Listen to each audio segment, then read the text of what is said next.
Darshan and ಗ್ಯಾಂಗ್ನಿಂದ Renukaswamy ಹತ್ಯೆ ಪ್ರಕರಣಕ್ಕೆ ಸಂಬಂಧಪಟ್ಟಂತೆ ನಟ ದರ್ಶನ್ ಸೇರಿ 7 ಆರೋಪಿಗಳಿಗೂ ಕೂಡ ಈಗ ಬೇಲ್ ಮಂಜೂರಾಗಿದೆ. ರೇಣುಕಾಸ್ವಾಮಿ ಕೊಲೆ ಕೇಸ್ನ ಆರೋಪಿಗಳಿಗೆ ರಿಲೀಫ್ ಸಿಕ್ಕಿದೆ. ನಿನ್ನೆಯೇ ಜಾಮೀನು ಮಂಜೂರಾಗಿದೆ. ಕೆಂಗೇರಿಯ ಬಿಜಿಎಸ್ ಆಸ್ಪತ್ರೆಯಲ್ಲಿದ್ದಾರೆ ಕಿಲ್ಲಿಂಗ್ ಸ್ಟಾರ್ ದರ್ಶನ್. ಮಧ್ಯಂತರ ಜಾಮೀನನ್ನ ಪಡೆದ ನಂತರದಲ್ಲಿ ಸರ್ಜರಿ ಮಾಡಿಸ್ತೇನೆ ಅಂತ ಹೊರಗಡೆ ಬಂದಿದ್ರು. ಆದ್ರೆ ಇನ್ನೂ ಕೂಡ ಸರ್ಜರಿ ಆಗಿಲ್ಲ. ಅನುಮಾನಕ್ಕೇಡೆ ಮಾಡಿಕೊಡ್ತಾ ಇದೆ ದರ್ಶನ್ ಮತ್ತು ವೈದ್ಯರ ಈ ನಡೆ. 6 ವಾರಗಳ ಕಾಲ ಸರ್ಜರಿಯ ಪ್ರಶ್ನೆನೇ ಇಲ್ಲ. ಡಿಸೆಂಬರ್ 11ಕ್ಕೆ ಆಪರೇಷನ್ ನಿಗದಿ ಮಾಡಿದ್ರು ಕೂಡ ಇನ್ನೂ ಸರ್ಜರಿ ಆಗಿಲ್ಲ. ಕೆಂಗೇರಿಯ ಬಿಜಿಎಸ್ ಆಸ್ಪತ್ರೆಯಲ್ಲಿದ್ದಾರೆ ಈಗ ದರ್ಶನ್. ಸರ್ಜರಿ ಡಿಸೆಂಬರ್ 11ಕ್ಕೆ ಅಂತ ಎಲ್ಲವೂ ಕೂಡ ಫಿಕ್ಸ್ ಆಗಿತ್ತು. ವೈದ್ಯರು ಕೂಡ ಹೇಳಿದ್ರು ಡಿಸೆಂಬರ್ 11ಕ್ಕೆ ಆಪರೇಷನ್ ಮಾಡ್ತಾರೆ ಅನ್ನುವಂಥ ವಿಚಾರವನ್ನ ಕೂಡ ಹೇಳಲಾಗಿತ್ತು. ಆದರೆ ಅದೆಲ್ಲವೂ ಕೂಡ ಅನುಮಾನ ಅನ್ನುವಂಥ ರೀತಿಯಲ್ಲಿ ಅನ್ನಿಸ್ತಾ ಇದೆ. ಯಾಕಂದ್ರೆ ಯಾವುದೇ ರೀತಿಯ ಆಪರೇಷನ್ ಆಗಲಿ, ಆಪರೇಷನ್ ಮಾಡಿಸ್ಕೊಳ್ಳುವಂಥದ್ದಾಗಲಿ ಅಥವಾ ಅದರ ಬಗ್ಗೆ ವಿಚಾರಗಳಾಗಲಿ ಲಭ್ಯ ಆಗ್ತಾ ಇಲ್ಲ. ಹಾಗಾಗಿ ವೈದ್ಯರ ನಡೆಯೂ ಕೂಡ ಅನುಮಾನಕ್ಕೆ ಕಾರಣ ಆಗ್ತಾ ಇದೆ. ಬಿಜಿಎಸ್ ಆಸ್ಪತ್ರೆಯಲ್ಲಿ ಕಿಲ್ಲಿಂಗ್ ಸ್ಟಾರ್ಗೆ ಟ್ರೀಟ್ಮೆಂಟ್ ನೀಡಲಾಗ್ತಾ ಇದೆ. ಜಾಮೀನ್ ಸಿಕ್ಕಾಯ್ತು ಈಗ. ಹಾಗಾದ್ರೆ ಈಗ ಆಪರೇಷನ್ ಆಗುತ್ತಾ ಇಲ್ವಾ ಅನ್ನೋ ಪ್ರಶ್ನೆ. ಆಪರೇಷನ್ ಮಾಡಲೂಬಹುದು ಅಥವಾ ಇಲ್ಲ ಅಂತ ನಿರಾಕರಿಸಬಹುದು ಈಗ. ಯಾಕಂದ್ರೆ ರೆಗ್ಯುಲರ್ ಬೇಲ್ ಸಿಕ್ಕಿದೆ. ಈಗಾಗಲೇ 6 ವಾರಗಳ ಕಾಲ ಆಸ್ಪತ್ರೆಯಲ್ಲಿ ಕೇವಲ ಮಾಡಿಸಿರೋದು ಫಿಸಿಯೋಥೆರಪಿ ಅಷ್ಟೇ. ಅದು ಟ್ರೀಟ್ಮೆಂಟ್ ಅಲ್ಲ. ಭವಿಷ್ಯದ ದೃಷ್ಟಿಯಿಂದ ಆಪರೇಷನ್ ಮಾಡೋದು ಕೂಡ ಡೌಟು. ಯಾಕಂದ್ರೆ ಬಹಳ ಹಿಂದೇಟನ್ನ ಹಾಕ್ತಾ ಇದ್ರು ಆಪರೇಷನ್ ಮಾಡಿಸೋದಕ್ಕೆ. ಮುಂದಿನ ದಿನಗಳಲ್ಲಿ ಸಿನಿಮಾ ನಟನೆ ಮಾಡುವಂತ ಸಂದರ್ಭದಲ್ಲಿ ತೊಂದರೆ ಆಗುತ್ತೆ ಅನ್ನುವಂತ ಕಾರಣಕ್ಕಾಗಿ ಆಪರೇಷನ್ ಮಾಡಿಸೋದಕ್ಕೆ ಹಿಂದೆ ಮುಂದೆ ನೋಡ್ತಾ ಇದ್ರು. ಕನ್ಸರ್ವೇಟಿವ್ ಟ್ರೀಟ್ಮೆಂಟ್ ಜೊತೆಗೆ ಫಿಸಿಯೋಥೆರಪಿಯನ್ನ ಮಾಡಿಸುವಂತ ಚಿಂತನೆ ಈಗ ಸದ್ಯಕ್ಕೆ ಮಾಡ್ಕೊಂಡಿದ್ದಾರೆ ಅನ್ನುವಂತ ಮಾಹಿತಿ ಕೂಡ ಲಭ್ಯ ಆಗ್ತಾ ಇದೆ. ಜಾಮೀನು ಸಿಕ್ಕ ಬಳಿಕವೂ ಕೂಡ 1 ವಾರ ಆಸ್ಪತ್ರೆಯಲ್ಲಿ ಚಿಕಿತ್ಸೆ ಪಡೆಯುವಂಥ ನಿಟ್ಟಿನಲ್ಲಿ ಆಸ್ಪತ್ರೆಯಲ್ಲೇ ಉಳಿದುಕೊಳ್ಳುವಂಥ ಸಾಧ್ಯತೆಗಳು ಬಹಳ ಹೆಚ್ಚಾಗಿ ಕಾಣಿಸ್ತಾ ಇದೆ. ಯಾಕಂದರೆ ಇತ್ತ ಕಡೆಯಿಂದ ಮೇಲ್ಮನವಿ ಸಲ್ಲಿಕೆ ಮಾಡುವಂಥ ಸಾಧ್ಯತೆ ಕೂಡ ಇರೋದ್ರಿಂದ ಆಸ್ಪತ್ರೆಯಲ್ಲೇ ಇರುವಂಥ ಸಾಧ್ಯತೆಗಳು ಕೂಡ ಹೆಚ್ಚಾಗಿ ಕಂಡು ಬರ್ತಾ ಇದೆ. ಮತ್ತಷ್ಟು ಡೀಟೇಲ್ಸ್ ಅನ್ನ ನೀಡ್ತಾರೆ ನಮ್ಮ ಪ್ರತಿನಿಧಿ ವೆಂಕಟೇಶ್. ನೇರ ಸಂಪರ್ಕದಲ್ಲಿ ಜಾಯಿನ್ ಆಗ್ತಾ ಇದ್ದಾರೆ. ವೆಂಕಟೇಶ್, ದರ್ಶನ್ ವಿಚಾರವನ್ನ ಗಮನಿಸಿದ್ರೆ ಆಪರೇಷನ್ ಮಾಡಿಸ್ಕೊಳ್ಬೇಕು, ತುರ್ತು ಸರ್ಜರಿ ಆಗಬೇಕು ಅಂತ ಮಧ್ಯಂತರ ಜಾಮೀನನ್ನ ಪಡೆದು 6 ವಾರಗಳಾದ ನಂತರವೂ ಕೂಡ ಈ ಆಪರೇಷನ್ ಯಾವುದೇ ಸಿಂಗಲ್ ವಿಚಾರಗಳು ಕೂಡ ಇಲ್ಲದೆ ಈಗ ಮಾಡಿಸ್ತಾರೋ ಇಲ್ವೋ ಅನ್ನುವಂಥ ಪರಿಸ್ಥಿತಿಗೆ ಬಂದು ಮುಟ್ಟಿದೆ. ಏನಾಗಬಹುದು, ಮಾಡಿಸ್ಕೊಳ್ಳಬಹುದಾ, ಮಾಡಿಸಿಕೊಳ್ಳದೆ ಇದ್ರೆ ಏನಾದರೂ ಟೆಕ್ನಿಕಲಿ ಅಥವಾ ಲೀಗಲಿ ಏನಾದರೂ ಕಾಂಪ್ಲಿಕೇಶನ್ಸ್ ಆಗುತ್ತಾ? ಅದ್ರ ಬಗ್ಗೆ ಏನೇನು ಡೀಟೇಲ್ಸ್ ಇದೆ ವೆಂಕಟೇಶ್? ಅಶ್ವಿನಿ, ಏನು ಆರೋಗ್ಯಕ್ಕೆ ಸಂಬಂಧಪಟ್ಟಂತೆ ಮಧ್ಯಂತರ ಜಾಮೀನನ್ನು ಪಡೆದು 6 ವಾರಗಳ ಕಾಲ ಆಸ್ಪತ್ರೆಯಲ್ಲಿ ವಿಶ್ರಾಂತಿಯನ್ನು ಪಡೆದಿದ್ರು, ಅಂದರೆ ಟ್ರೀಟ್ಮೆಂಟನ್ನು ಪಡೆದುಕೊಳ್ತಾ ಇದ್ದರು. ಸೊ ಯಾವಾಗ ಒಂದು ನ್ಯಾಯಾಲಯಕ್ಕೆ ಮೊದಲೇ ಒಂದು ವರದಿಯನ್ನು ಕೊಡ್ತಾರೆ, ಆ ಮೆಡಿಕಲ್ ರಿಪೋರ್ಟ್ಗಳನ್ನು, ಅದಾದ ಬಳಿಕ ಆ ವೈದ್ಯರು ಏನು ಡಿಸೈಡ್ ಮಾಡ್ತಾರೆ ಆ ಒಂದು ದಿನಾಂಕದಂದು ನಟ ದರ್ಶನ್ ಅವರಿಗೆ ಆಪರೇಷನ್ ಆಗುತ್ತೆ ಅಂತ ಕೂಡ ಹೇಳಿದರು. ಅದಾದ ಬಳಿಕ ನಟ ದರ್ಶನ್ ಅವರಿಗೆ ಇನ್ನೂ ಕೂಡ ಚಿಕಿತ್ಸೆ ಅಂದರೆ ಫಿಸಿಯೋಥೆರಪಿಯನ್ನು ಮುಂದುವರಿಸ್ತಾ ಇದ್ದಾರೆ ಅಂತ ಹೇಳಿದರು.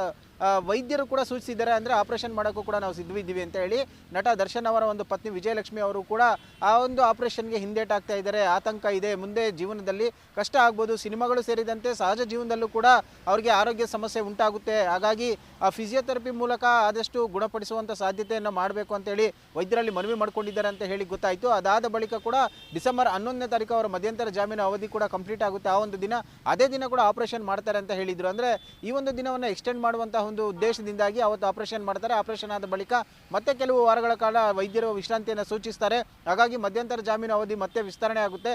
ಮತ್ತೆ ಅದಾದ ಬಳಿಕ ಆ ಮಧ್ಯದ ಗ್ಯಾಪ್ನಲ್ಲಿ ಕೂಡ ಒಂದು ರೆಗ್ಯುಲರ್ ಬೇಲಿ ಅರ್ಜಿ ಕೂಡ ಇತ್ತು. ಹಾಗಾಗಿ ಆ ಅರ್ಜಿಯನ್ನು ಜಾಮೀನು ಸಿಕ್ಕಿದ್ರೆ ಈ ಎಕ್ಸ್ಟೆಂಡ್ ಕೂಡ ಕಂಪ್ಲೀಟ್ ಆಗುತ್ತೆ. ಮುಂದೆ ಏನು ಮಾಡಬೇಕು ಅಂತ ಆಮೇಲೆ ಡಿಸೈಡ್ ಮಾಡೋಣ ಅಂತ ಒಂದು ಪ್ಲಾನ್ ಇತ್ತು. ಅದೇ ಪ್ಲಾನ್ ಅಂತ ಕೂಡ ಅವರಿಗೆ ನಿನ್ನೆ ಒಂದು ಜಾಮೀನು ಸಿಕ್ಕಿದೆ.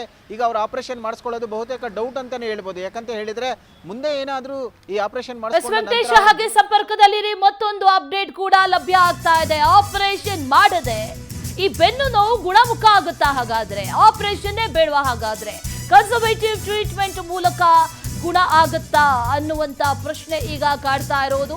ಶಸ್ತ್ರಚಿಕಿತ್ಸೆಯ ಬದಲು ಅನುಸರಿಸುವಂತ ಪರ್ಯಾಯ ಚಿಕಿತ್ಸಾ ಪದ್ಧತಿ, ಪರ್ಯಾಯ ಟ್ರೀಟ್ಮೆಂಟ್ ಪದ್ಧತಿ ಏನಿದು ಅದರಲ್ಲೂ ಕೂಡ ಗುಣ ಆಗುತ್ತಾ ಹಾಗಾದ್ರೆ ಬೆನ್ನು ನೋವು? ಆಪರೇಷನ್ ಮಾಡಿಸೋದೇ ನೆಸೆಸಿಟಿ ಇಲ್ವಾ? ಆಪರೇಷನ್ ಮಾಡಿಸದೇ ಇದ್ರೆ ಲಕ್ವಾ ಹೊಡೆಯುತ್ತೆ, ಒಂದ್ ಸೈಡ್ ಹೋಗ್ಬಿಡುತ್ತೆ, ಆನಂತರ ನಡೆಯೋದಕ್ಕೂ ಕೂಡ ಆಗಲ್ಲ.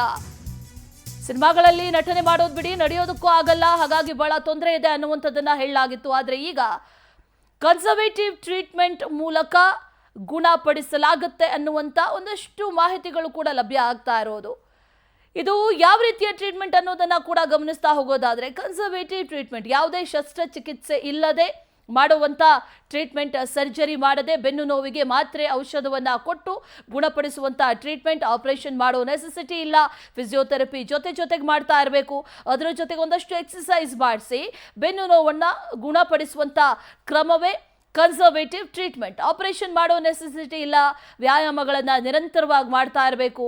ಅದರ ಜೊತೆಗೆ ಕ್ರಿಯೋಪ್ರಾಟಿಕ್ ಅನ್ನುವಂಥ ಚಿಕಿತ್ಸೆಯನ್ನ ತಗೊಂಡು ಮಸಾಜ್ ಮಾಡುವಂಥ ಜೊತೆಗೆ ಈ ಫಿಸಿಯೋಥೆರಪಿಯನ್ನು ಮಾಡಿಸುವಂಥ ಟ್ರೀಟ್ಮೆಂಟೇ ಕನ್ಸರ್ವೇಟಿವ್ ಟ್ರೀಟ್ಮೆಂಟ್. ಅದರ ಜೊತೆಗೆ ಈ ಲುಂಬರ್ ಎಪಿಡ್ಯುರಾಲ್ ಸ್ಟೆರಾಯ್ಡ್ ಅನ್ನುವಂಥ ಇಂಜೆಕ್ಷನ್ ಅನ್ನ ಕೊಟ್ಟು ಸೂಕ್ತ ವ್ಯಾಯಾಮವನ್ನ ಮಾಡಿಸಿ ನೋವನ್ನ ಕಡಿಮೆ ಮಾಡಿಸುವಂಥ ಟ್ರೀಟ್ಮೆಂಟ್ ಕನ್ಸರ್ವೇಟಿವ್ ಟ್ರೀಟ್ಮೆಂಟ್. ಆ ರೀತಿಯಾಗಿ ಮಾಡಿಸೋದು ಅನ್ನುವಂಥ ರೀತಿಯಲ್ಲಿ ಈಗ ವೈದ್ಯರು ಕೂಡ ಮುಂದಾಗಿರೋದು ಅನ್ನುವಂಥ ಮಾಹಿತಿ ಕೂಡ ಲಭ್ಯವಾಗ್ತಾ ಇದೆ. ಡೀಟೇಲ್ಸ್ ಅನ್ನ ಕೊಡ್ತಾ ಇದ್ರು ನಮ್ಮ ಪ್ರತಿನಿಧಿ ವೆಂಕಟೇಶ್ ಹೇಳ್ತಾ ಇದ್ರಿ ದರ್ಶನ್ ಟ್ರೀಟ್ಮೆಂಟ್ ಬಗ್ಗೆ. ಈಗ ಯಾವುದೇ ಆಪರೇಷನ್ ಮಾಡಿಸ್ಕೊಳ್ಳುವಂಥ ನೆಸೆಸಿಟಿ ಇಲ್ಲ. ಈ ಕನ್ಸರ್ವೇಟಿವ್ ಟ್ರೀಟ್ಮೆಂಟ್ ಮಾಡ್ಕೊಳ್ಳೋ ಮೂಲಕ ಅದರ ಜೊತೆಗೆ ಈ ಫಿಸಿಯೋಥೆರಪಿ ಮಾಡಿಸ್ಕೊಳ್ಳೋದು ಅನ್ನುವಂಥ ರೀತಿಯಲ್ಲಿ ವೈದ್ಯರು ಕೂಡ ಮುಂದಾಗಿದ್ದಾರೆ ಅನ್ನುವಂಥ ಮಾಹಿತಿ. ಹಾಗಾದ್ರೆ ಆಪರೇಷನ್ ಮಾಡಿಸ್ಕೊಳ್ಳುವಂಥ ನೆಸೆಸಿಟಿನೇ ಇಲ್ಲ, ಆಪರೇಷನ್ ಮಾಡಿಸ್ಕೊಳ್ಳೋದೇ ಇಲ್ವಾ ಹಾಗಾದ್ರೆ ಅನ್ನುವಂಥ ಪ್ರಶ್ನೆ ಕೂಡ ಕಾಡ್ತಾ ಇದೆ. ವೆಂಕಟೇಶ್, ಏನಿದೆ ಡೀಟೇಲ್ಸ್ ಅದ್ರ ಬಗ್ಗೆ? ಅಶ್ವಿನಿ, ಹೌದು. ಯಾಕಂತ ಹೇಳಿದ್ರೆ ಪರ್ಯಾಯವಾಗಿ ಈ ಒಂದು ಟ್ರೀಟ್ಮೆಂಟನ್ನು ಕೂಡ ಮುಂದುವರಿಸುವಂತಹ ಸಾಧ್ಯತೆಗಳಿದೆ. ಯಾಕಂತ ಹೇಳಿದ್ರೆ ಈಗ ಆಪರೇಷನನ್ನು ಮಾಡಿಸ್ಕೊಳ್ಳುವಂತಹ ನೆಸಿಟಿ ಅವರಿಗೆ ಸದ್ಯಕ್ಕಂತೂ ಇಲ್ಲ. ಯಾಕಂತ ಹೇಳಿದ್ರೆ ಆಪರೇಷನ್ ಮಾಡಿಸ್ಕೊಳ್ಬೇಕು ಅಂತ ಹೇಳಿದೆ ಉದ್ದೇಶ ಅಂದರೆ ಅವರಿಗೆ ಈ ಒಂದು ಜಾಮೀನನ್ನು ಪಡ್ಕೊಳ್ಳುವಂತಹ ಒಂದು ಇಂಟೆನ್ಷನ್ನಿಂದಾಗಿ, ಈಗ ಜಾಮೀನು ಸಿಕ್ಕಿರೋದ್ರಿಂದಾಗಿ ಮತ್ತೆ ಆಪರೇಷನ್ ಮಾಡಿಸ್ಕೊಳ್ಳುವಂತಹ ಗೋಜಿಗೂ ಹೋಗೋದಿಲ್ಲ. ಆಪರೇಷನ್ ಮಾಡಿಸ್ಕೊಳ್ಳೋದ್ರಿಂದಾಗಿ ಕೂಡ ಅವರ ಲೈಫ್ಗೆ ತುಂಬ ಕಷ್ಟ ಆಗುತ್ತೆ. ಯಾಕಂತ ಹೇಳಿದ್ರೆ ಸಾಮಾನ್ಯವಾಗಿ ಇಂಥ ಒಂದು ಸ್ಪೈನಲ್ ಕಾರ್ಡ್ ಆಪರೇಷನ್ ಆದ ನಂತರ ವ್ಯಕ್ತಿ ಬದುಕಿದ್ದು ಸತ್ತಂಗೆ ಅಂತಲೇ ಹೇಳ್ಬೋದು. ಯಾಕಂದರೆ ನಡೆಯೋದಕ್ಕಾಗಲ್ಲ, ಯಾವುದೇ ರೀತಿಯಾದಂತಹ ಕೆಲಸ ಕಾರ್ಯಗಳನ್ನು ಕೂಡ ಮಾಡೋದಕ್ಕಾಗಲ್ಲ. ಸಹಜವಾಗಿ ಸಿನಿಮಾ ನಟ ಆಗಿರೋದ್ರಿಂದಾಗಿ ಕೂಡ ಇದರಿಂದ ಅವ್ರಿಗೂ ಮುಂದೆ ಎಫೆಕ್ಟ್ ಆಗುವಂಥ ಸಾಧ್ಯತೆಗಳು ತುಂಬ ಇರುತ್ತೆ. ಹಾಗಾಗಿ ಅವರು ಆಪರೇಷನ್ ಮಾಡಿಸ್ಕೊಳ್ಳುವ ಬದಲಾಗಿ ಫಿಸಿಯೋಥೆರಪಿ ಮೂಲಕ ವೈದ್ಯರು ಸೂಚಿಸಿದಂಥ ಮಾತ್ರೆಗಳನ್ನು ತೆಗೆದುಕೊಳ್ಳುವಂಥದ್ದು ಮತ್ತು ಇಂಜೆಕ್ಷನನ್ನು ತೆಗೆದುಕೊಳ್ಳುವಂಥದ್ದು ಮತ್ತು ವ್ಯಾಯಾಮವನ್ನು ಮಾಡುವಂಥದ್ದು, ಈ 3 ಕ್ರಮಗಳನ್ನು ಅನುಸರಿಸೋದ್ರ ಮೂಲಕವಾಗಿ ಈ ಬೆನ್ನು ನೋವಿನಿಂದ ಮುಕ್ತಿ ಪಡೆಯೋದಕ್ಕೆ ನಟ ದರ್ಶನ್ ಅವರು ಪ್ರಯತ್ನವನ್ನು ಮಾಡಬೇಕಾಗುತ್ತೆ. ವೈದ್ಯರು ಕೂಡ ಈಗ ಅದನ್ನೇ ಸೂಚಿಸಿರೋದ್ರಿಂದಾಗಿ ಅದನ್ನೇ ಪಾಲನೆಯನ್ನು ಕೂಡ ಮಾಡ್ತಾರೆ. ಸೊ ಅದನ್ನೇ ಮಾಡೋದ್ರಿಂದಾಗಿ ಯಾವುದೇ ರೀತಿಯಾದಂಥ ತೊಂದರೆ ಇಲ್ಲ, ಅವರ ಆರೋಗ್ಯದ ಮೇಲೆ ಕೂಡ ಯಾವುದೇ ಪರಿಣಾಮಗಳು ಬೀರೋದಿಲ್ಲ ಅಂತ ಹೇಳಲಾಗ್ತಾ ಇದೆ. ಆದರೆ SP ಪ್ರಸನ್ನಕುಮಾರ್ ಇದನ್ನೇ ಒಂದು ಮುಂದಿಟ್ಕೊಂಡು ಸುಪ್ರೀಂ ಕೋರ್ಟ್ನಲ್ಲಿ ಕೂಡ ಮನವಿ ಸಲ್ಲಿಸುವ ಸಾಧ್ಯತೆಗಳು ಕೂಡ ದಟ್ಟವಾಗಿರುವಂಥದ್ದು. ಅಶ್ವಿನಿ. Okay, right Venkatesh. ಹಾಗೆ ಸಂಪರ್ಕದಲ್ಲಿ ಮತ್ತೊಂದು ಅಪ್ಡೇಟ್ ಕೂಡ ಲಭ್ಯ ಆಗ್ತಾ ಇದೆ. ಬೆನ್ನು ನೋವು ಚಿಕಿತ್ಸೆಯ ಬಗ್ಗೆ ಹೈಕೋರ್ಟ್ಗೆ ವರದಿಯನ್ನ ಸಲ್ಲಿಕೆ ಮಾಡಲಾಗುತ್ತೆ. ಇನ್ನೂ ಟ್ರೀಟ್ಮೆಂಟ್ ತಗೊಂಡಿಲ್ಲ. ಹೈಕೋರ್ಟ್ಗೆ ಸಲ್ಲಿಕೆ ಆಗಿರುವಂತಹ ರಿಪೋರ್ಟ್ ನಲ್ಲಿ ಹಾಗಾದ್ರೆ ಏನಿದೆ? BGS ಆಸ್ಪತ್ರೆಯಲ್ಲಿ ಟ್ರೀಟ್ಮೆಂಟ್ ನಡೀತಾ ಇದೆ. ಆದ್ರೆ ಯಾವ ರೀತಿ ಟ್ರೀಟ್ಮೆಂಟ್, ಏನ್ ಮಾಡ್ತಾ ಇದ್ದಾರೆ? ಫಿಸಿಯೋಥೆರಪಿಯ ಹೊರತಾಗಿ ಏನಾದ್ರೂ ಟ್ರೀಟ್ಮೆಂಟ್ ಮಾಡ್ತಾ ಇದ್ದಾರಾ? ಇದೆಲ್ಲ ರಿಪೋರ್ಟ್ ಅನ್ನ ಹೈಕೋರ್ಟ್ಗೆ ಕೊಡಬೇಕು. ಆ ರಿಪೋರ್ಟ್ ನಲ್ಲಿ ಇರುವಂತ ಅಂಶಗಳೇನು ಹಾಗಾದ್ರೆ? ಎಲ್ಲ ಡೀಟೇಲ್ಸ್ ಅನ್ನ ಕೊಡಬೇಕು. ಯಾವ್ಯಾವ ಔಷಧವನ್ನ ಕೊಡ್ಲಾಗ್ತಾ ಇದೆ ಇದೆಲ್ಲವನ್ನೂ ಕೂಡ ನೀಡಬೇಕಾಗತ್ತೆ. ಆ ಸೊಂಟದ ಭಾಗದಲ್ಲಿರುವಂತಹ ಬೆನ್ನು ಮೂಳೆ, ಲುಂಬರ್ ಸ್ಪೇಸ್ ಅನ್ನುವಂಥದ್ದೇನಿದೆ ಅದು ಕೊಂಚ ಸರಿದಿದೆ. ಆ ಕಾರಣದಿಂದ ನರದ ಮೇಲೆ ಒತ್ತಡ ಉಂಟಾಗಿದೆ. ಇದು ತೀವ್ರ ನೋವನ್ನ ಉಂಟು ಮಾಡ್ತಾ ಇರೋದು. ಇದು ಕಾರಣ ಬೆನ್ನು ನೋವಿಗೆ. ಸ್ಪೈನಲ್ ಕಾರ್ಡ್ ಹತ್ರ ಏನು ಹಾದು ಹೋಗುತ್ತೆ ನರಗಳು, ಆ ನರಗಳ ಮೇಲೆ ಒತ್ತಡವನ್ನ ಹಾಕ್ತಾ ಇದೆ. ಲುಂಬರ್ ಸ್ಪೇಸ್ ಸರಿದಿರೋದು ಮೂಲ ಕಾರಣ. ಹಾಗಾಗಿ ಬೆನ್ನು ನೋವು ಹೆಚ್ಚಾಗಿ ಕಾಣಿಸ್ಕೊಳ್ತಾ ಇದೆ. ನರದ ಮೇಲೆ ಒತ್ತಡ ಆಗ್ತಾ ಇರೋ ಕಾರಣ ಫಿಸಿಯೋಥೆರಪಿ ಜೊತೆಗೆ ವ್ಯಾಯಾಮಗಳನ್ನ ಕೂಡ ಮಾಡಿಸಲಾಗ್ತಾ ಇದೆ. ಮತ್ತಷ್ಟು ಡೀಟೇಲ್ಸ್ ಅನ್ನ ಕೊಡ್ತಾ ಇದ್ರು ವೆಂಕಟೇಶ್. ಈಗ ಸರ್ಜರಿ ಮಾಡಿಸ್ಕೊಂಡಿಲ್ಲ ಹೌದು, ಆದರೆ ಮಾಡಿಸಿಕೊಳ್ಳದೆಯೂ ಕೂಡ ಏನೆಲ್ಲ ಟ್ರೀಟ್ಮೆಂಟ್ ಅನ್ನ ಮಾಡ್ಕೊಳ್ತಾ ಇದ್ದಾರೆ ಅನ್ನೋದನ್ನ, ಆ ಟ್ರೀಟ್ಮೆಂಟ್ ವರದಿಯನ್ನ ಹೈಕೋರ್ಟ್ಗೆ ಕೊಡಬೇಕಾಗುತ್ತೆ. ಮಧ್ಯಂತರ ಜಾಮೀನನ್ನ ಪಡ್ಕೊಂಡಿರೋದ್ರಿಂದ ಆ ವರದಿಯಲ್ಲಿ ಏನಿದೆ ಹಾಗಾದ್ರೆ? ಯಾವೆಲ್ಲ ಟ್ರೀಟ್ಮೆಂಟ್ ಅನ್ನ ದರ್ಶನ್ ಪಡೆದುಕೊಳ್ತಾ ಇದ್ದಾರೆ?